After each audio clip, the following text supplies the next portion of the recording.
Assalamualaikum warahmatullahi wabarakatuh. Kami dari kelompok 4, Paralel D, ingin mempresentasikan mengenai safety hazard dalam perancangan bencana. Untuk anggota dari kelompok 4, yang pertama ada saya Muhammad Rizky Maulana, NPM 146, kemudian Muhammad Nabil Syamadi, NPM 169, ada Dimas Alfa, NPM 172, dan Muhammad Dhani Darmawan, NPM 178.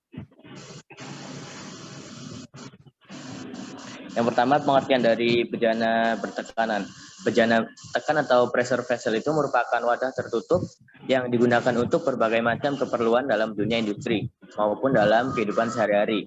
Bejana tekan dirancang untuk mampu menampung cairan atau gas yang memiliki temperatur atau tekanan yang berbeda dari keadaan lingkungannya.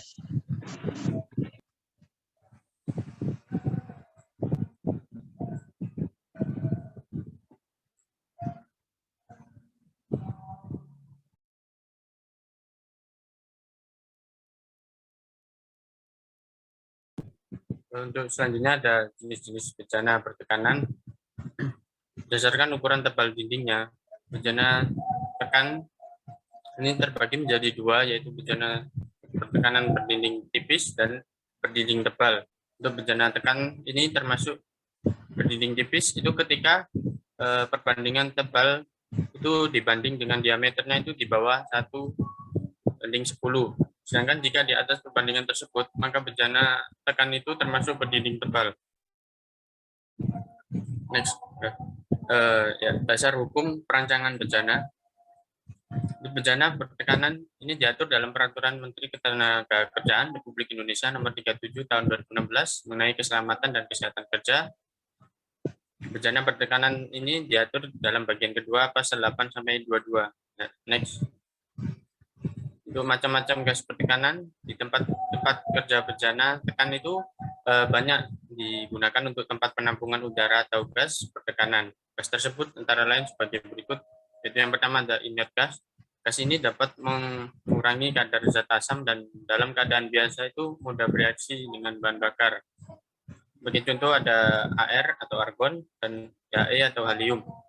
Yang B itu ada liquid gases, yaitu gas cair ini berupa gas cair, itu gas yang bertekanan tertentu dapat berubah menjadi cair. Next. Yang ketiga ada corrosive gas. Gas ini suatu gas yang karena reaksi kimia dapat mengakibatkan kerusakan apabila dikontakkan dengan jaringan hidup dan sangat menyengat. Sebagai contohnya yaitu klor, sulfur dioksida, dan anhidrous amonia. Selanjutnya, next. Untuk macam-macam gas bertekanan. Yang keempat ada oxidizing gas. Yaitu gas pengoksidasi ini adalah suatu gas yang mungkin tidak mudah terbakar tapi dapat menghasilkan oksigen yang dapat mempermudah pembakaran. Yang T ada mixture gas. Yaitu gas campuran ini adalah suatu campuran dua atau lebih gas yang dibuat untuk keperluan tertentu dengan ketentuan gas-gas tersebut tidak akan bereaksi sama lain menjadi senyawa lain. Next. Ya, yang ke F ada flammable gas. Gas ini mudah bereaksi dengan oksigen, mudah menimbulkan kebakaran. Titik nyalanya hanya 1000 derajat Celcius atau kurang. Sebagai contoh yaitu LPG dan acetylene. Yang G ada medical gas. Gas ini digunakan untuk keperluan kesehatan, yaitu digunakan ketika ada keperluan kedokteran seperti oksigen atau udara bertekanan. Next. Nah, sebenarnya ada potensi bahaya menggunakan bejana bertekanan. Yang pertama, itu ada bahaya terhadap kebakaran pada tabung bejana. Beberapa gas memiliki sifat mudah terbakar atau flammable apabila tercampur dengan oksigen atau abnormal serta sumber panas saja dapat menimbulkan kebakaran atau ledakan. Di samping itu juga terdapat gas-gas yang reaktif yang bila bertemu dengan zat tertentu akan menimbulkan kebakaran atau ledakan. Lalu yang kedua ada bahaya terhadap ledakan.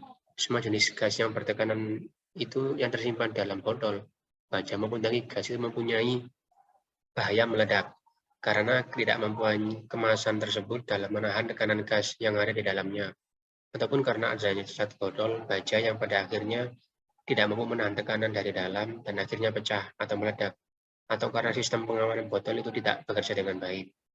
Di samping itu juga gas bertekanan itu dapat meledak disebabkan karena menurunnya kekuatan tabung akibat korosi maupun benturan-benturan pada bejana yang melampaui batas-batas toleransi.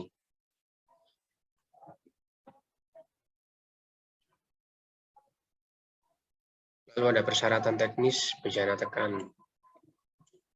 Persyaratan teknis konstruksi bejana tekan yang harus dipenuhi bagi setiap bejana tekanan yang dipakai di Indonesia itu sebagai berikut. Yang pertama itu konstruksinya. Konstruksi bejana tekan yang memenuhi syarat indikasinya antara lain itu yang pertama ada jenis material memenuhi standar yang berlaku. Terus tebal material tidak kurang dari hasil perhitungan kekuatan konstruksi berdasarkan formula yang diakui. Yang ketiga ada kondisi material yang tidak terdapat cacat yang melebihi batas. Yang keempat ada sambungan las memenuhi syarat. Yang kelima untuk ketebalan pelat drum dan head dengan ketebalan tertentu akan dilakukan heat treatment setelah seluruh pengelasan selesai. Yang keenam ada pada hidrostatik test tidak ditemui kebocoran, rembesan atau keretakan. Lalu alat pengaman. Yang kedua alat pengamannya. Nah, alat pengaman harus lengkap, kondisi atau ukurannya juga memenuhi standar dan berfungsi dengan baik. Berfungsi seperti seharusnya. Yang pertama ada katup penutup. Katup penutup ini tuh fungsinya untuk mengendalikan tekanan, di mana tekanan udara atau gas itu dalam botol baja melebihi tekanan kerja yang diizinkan. Maka sebagian gas atau udara akan keluar dari tabung, sehingga tekanan turun kembali ke tekanan kerja yang diizinkan. Masing-masing katup penutup harus memiliki ukuran yang cukup. Jika botol-botol baja yang jenis dengan tekanan kerja yang sama dirempelkan satu sama lain, maka katup penutup bersama jika dari sudut keselamatan dapat dipertanggungjawabkan. Itu diperbolehkan. Yang B ada kap pelindung. Kap atau tutup pelindung ini harus kuat dan baik dan diberi lubang dengan garis tengah sekurang-kurangnya 6,5 mm. Atau bila diberi lubang, 2 lubang, maka garis tengahnya masing-masing tidak boleh kurang dari 5 mm. Yang ketiga ada alat anti guling. Untuk menghindarkan menggelindingnya botol-botol baja yang dapat mengakibatkan cacat, maka alat anti guling sangat penting pada botol baja. Selain alat pengaman tersebut, harus dipenuhi bahwa ulir penghubung pada botol baja dengan pipa pengisi yang dipergunakan untuk gas yang mudah terbakar harus ke kiri. Sedangkan untuk gas lainnya harus mempunyai ulir kanan. Khusus untuk botol asetilen harus mempunyai ulir kanan.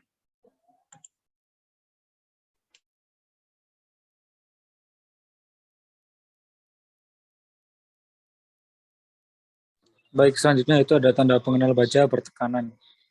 Itu harus ada nama pemilik, nama dan nomor urut pabrik pembuat, nama gas atau bahan yang diisikan beserta simbol kimia, berat kosong tanpa keran penutup, tekanan pengisian P0 yang diizinkan kilogram per sentimeter persegi, berat maksimum dari isinya untuk bejana berisi gas yang ditempa menjadi cair, volume air untuk bejana berisi gas yang dikempa, nama bahan pengisi porous mas khusus, bejana penyimpanan gas yang berisi larutan asetilen, bulan dan tahun pengujian hidrostati pertama dan berikutnya.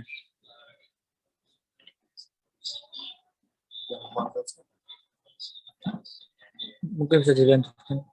Persyaratan administrasi perancangan bejana bertekanan yaitu pemeriksaan dan pengujian pertama di tempat kerja setelah selesai pemasangan instalasi, meneliti dokumen pabrikasi atau pembuatan, pengujian pemadatan atau pressure test, pengujian tingkat pengaman. Lalu ada pemeriksaan wajib setiap bejana bertekanan yaitu pemeriksaan padat fabrikasi. Setelah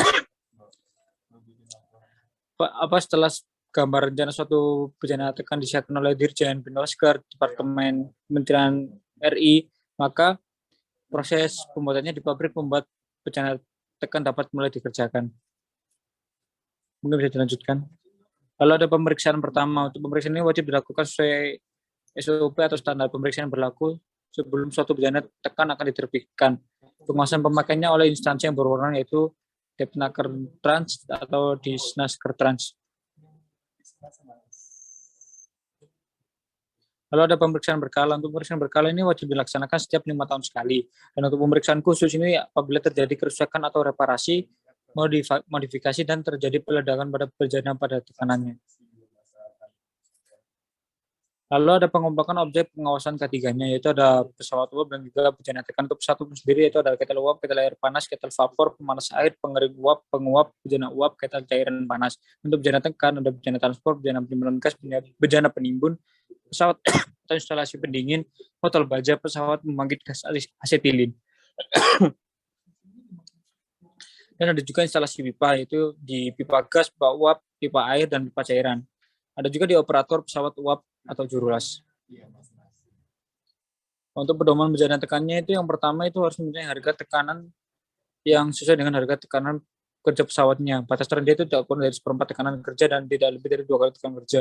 Yang kedua itu harus mempunyai angka-angka yang jelas dan mudah dibaca dengan tanda maksimum yang diperbolehkan. Lalu ada pemeriksaan rutin pada bejana bertekanan. Ada batas wewenang pemeriksaan. Pemeriksaan awal berkala dan khusus bejana tekan berdasarkan peraturan perundangan K3 yang berlaku adalah wewenang pengawas ketenagakerjaan spesialis pesawat uap dan bejana tekan dari Depnaker atau Disnaker. Dan lalu selanjutnya itu ada formulir pemeriksaan visual rutin internal. Untuk Maruda A3O dalam melaksanakan tugas pemeriksaan visual rutin internal suatu bejana tekan di tempat tugasnya dapat menggunakan formulir pemeriksaan visual rutin internal sebagaimana terlampir pada modul ini. Mungkin selanjutnya bisa dilanjutkan oleh teman saya, Muhammad Rizky. Sudah selesai. Sekian yang dapat kelompok kami sampaikan, kurang dan lebihnya mohon dimaafkan. Wassalamualaikum warahmatullahi wabarakatuh.